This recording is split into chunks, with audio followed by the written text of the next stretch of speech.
Bila aku tengok balik diri aku yang serius tu, memang aku sendiri pun takut tau. Aku sendiri pun takut dengan muka aku. Betapa garangnya aku punya muka ni kan. Tapi itulah, sekarang ni baru aku sedar yang mana kita kena try juga untuk senyum selalu.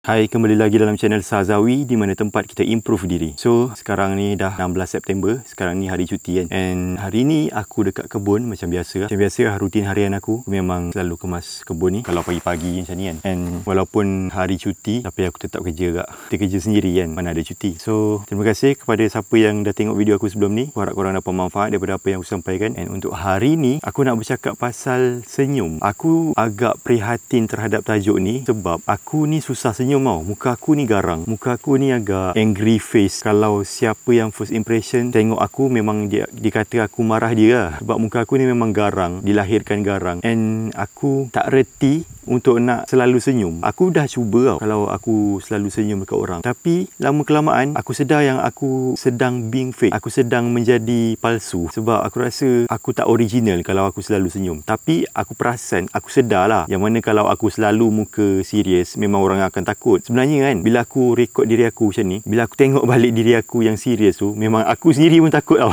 Aku sendiri pun takut dengan muka aku. Betapa garangnya aku punya muka ni kan. Tapi itulah, sekarang ni baru aku sedar yang mana kita kena try juga untuk senyum selalu. Kalau selisih dengan orang, walaupun tak kenal, senyum. Jumpa orang, senyum. Bagi salam, senyum. Benda tu aku belajar. Sebab aku perasan bila aku keluar dengan kawan aku yang selalu senyum, dengan aku keluar seorang-seorang, aku perasan barrier tu banyak tau. Kalau aku keluar dengan kawan aku tu, Salman tu, dia selalu senyum kan. Muka dia agak manis. And kalau dia banyak selisih dengan orang, dia banyak senyum. Tapi kalau aku seorang-seorang berjalan, nampak beza dia. Memang tak ramai orang sambut, tak ramai orang selesa, orang rasa takut. Beza dia memang terlalu beza. So aku nak sampaikan dekat sini, kita memang kena selalu senyum kalau jumpa dengan orang, selalu kalau selisih dengan orang. Walaupun originality muka kita ni agak masam, muka garang macam aku, tapi aku sedar hari ni yang mana kita memang kena paksa diri untuk senyum kalau kita terjumpa orang. Sebab senyum ni kan sedekah kan. Senyum ni kan benda baik. Senyum ni kan benda yang Nabi pun ajar kan, senyum dekat orang. Sebab senyum ni tanda sedekah. Sebab senyum ni boleh membahagiakan orang. So kita pun kena belajar untuk senyum dengan orang, walaupun kita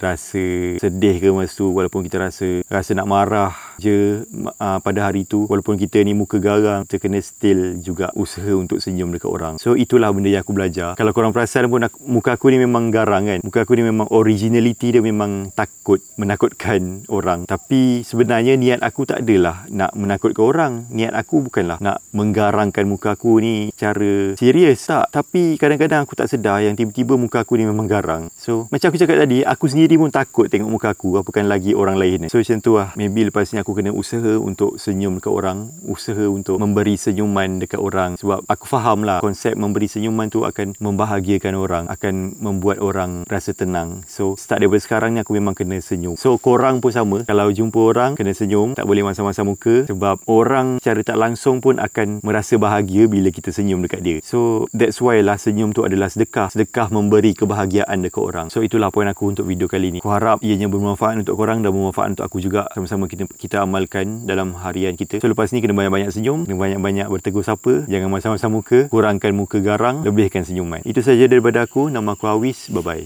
Assalamualaikum.